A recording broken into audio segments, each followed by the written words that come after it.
Welcome. Today we're talking with Sarah Cooke. She is the principal at Cooke Consulting Solutions. Sarah is a strategic thinker helping create business partners reach community financial institutions. Sarah, welcome and thank you for joining us at Credit Union Digest. Thank you, Larry. Appreciate the invite. Great. All right. Well, Sarah, quite often credit unions need to hire vendors to support many functions. How should they prepare to interview and begin working with vendors? Well, I think it's a multi-step process, and I'm sure some of you have started your own. Obviously, you've been there a minute. But the first thing I think is to first do your own research of who's out there, because the best fit for your community financial institution, for your credit union, may not be the ones with the big bucks to spend on marketing that you've already heard of. I think in my experience, the best strategic partners tend to be the smaller ones that don't have the big flashy advertising budgets. They're often better able to guide, handhold you through the process, which I think is particularly important for our boutique credit unions. And they may be more willing to customize your institution's specific needs. I know of one smaller core processor that built a rewards checking program from scratch for a smaller credit union.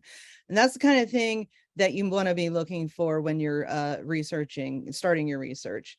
Of course, ask peers what they're using, and your peers should be institutions, banks, or credit unions that and who they use for a particular service that you're looking for.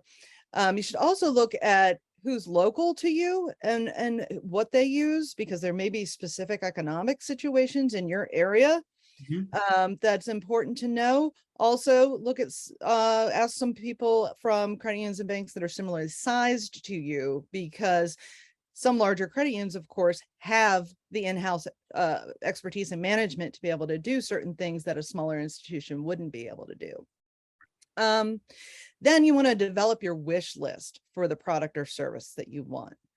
And is this company, or are these companies, going to be able to fulfill that mission of saving you time, saving you money, saving you stress? There's a lot of softer benefits that we need to consider beyond price and beyond the exact product that you're looking at.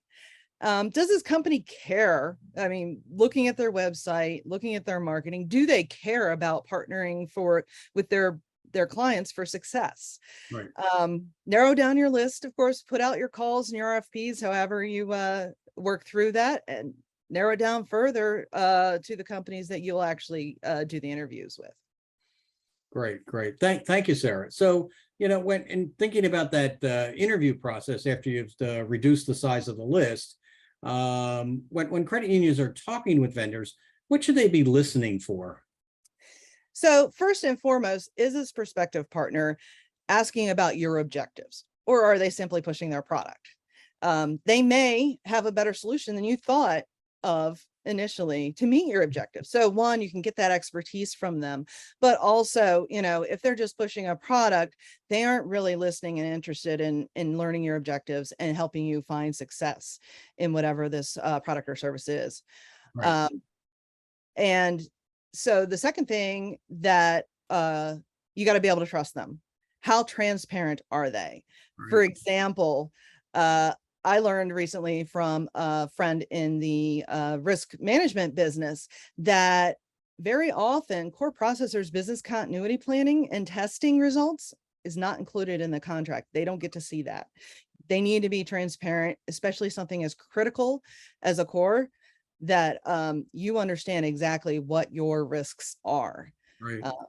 And the third thing I think that's important is, will you receive the attention from this partner that you expect that you'll need? Are they selling you a widget and then out of your life, only to nickel and dime you for the little things down the road?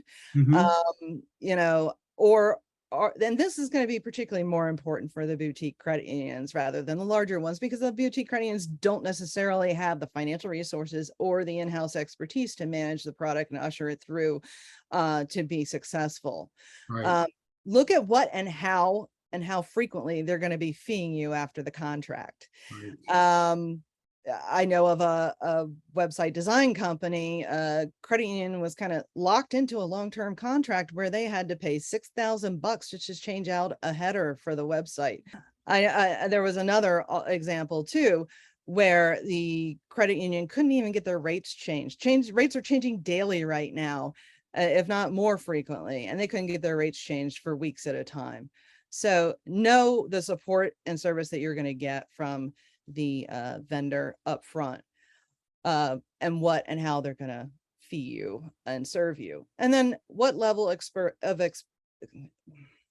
service can you expect for what your institution needs? Again, weighing the resources you have versus the actual service they'll be provided. And again, a lot of times this can be our smaller boutique business partners who are more willing to go the extra mile for you. I know of a core processor that one of their clients was not happy with what was available in the market regarding rewards checking. And so this core went in and built them their own custom rewards checking. So there's lots of things that are on the softer side of business regarding service and culture that are important, as well as price.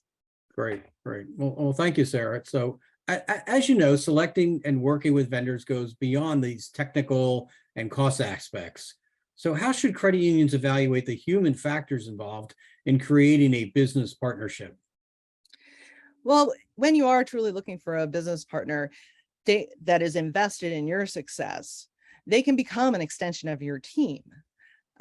Say it's a marketing company and they become essentially your vice president of marketing. I know I've done that with my clients. I know of others that do it as well. Are they a good cultural fit? Are they somebody you can deal with on a day-to-day basis as a human, but also culturally? Does that representative meet your personal professional needs, which I think is very important and we often overlook. Right. Will they truly serve as a business partner? Also, are they going to be responsive to your ideas? How long does it take? Does it take 2 weeks to get your rates changed?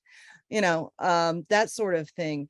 And if you come to them with an idea, are they comfortable and expert enough to push back when they think, this may not help you move toward your objectives? Right.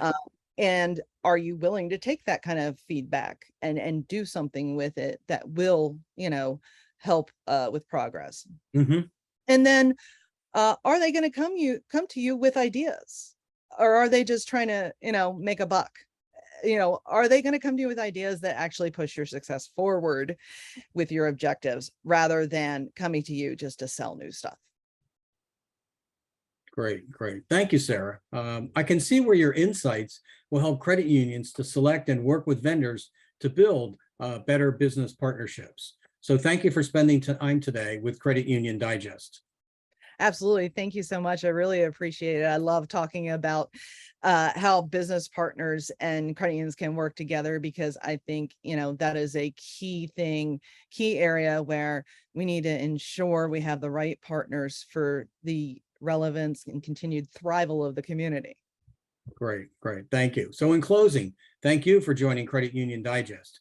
If you have additional questions for Sarah, please see the link in her bio.